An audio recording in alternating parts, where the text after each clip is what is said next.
Inmate sa Villasis Police Station nanganak sa tulong ng nakabantay na pulis. Tunghayan sa report ni Joan Punsoy.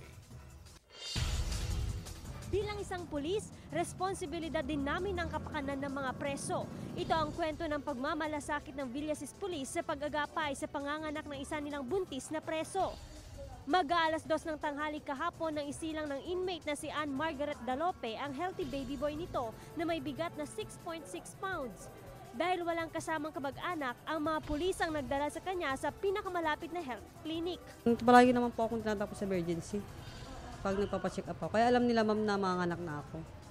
Sa ipinost na larawan ng Villasis Police Station sa kanilang Facebook account, makikita ang pag-aaruga ng miyembro ng pulisya sa sanggol na si Baby Yazen. On duty noon si PO1 Criselda Bergado. Siya ang nagbantay at katabi ni Ann habang sinisilang ang sanggol. Tsaka during nung nagli-labor kasi siya, ako yung hawakan niya. Tsaka hanggang sa nailabas niya yung bata.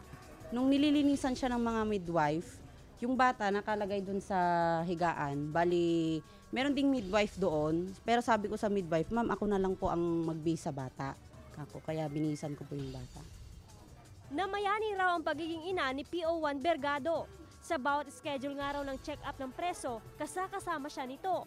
Talagang napakahirap magbuntis, no? Lalo na ang yung preso ay nasa kulungan, kailangan talaga na matutukan yung preso. Alinsunod na rin sa panuntunan sa pagbabantay sa seguridad ng mga preso, may nakamonitor na pulisya sa health clinic. So ibigay natin yung pinakamagandang accommodation na hindi mahirapan yung bata at saka yung mother. Joan Punsoy naghahatid ng Balitang Amyanan.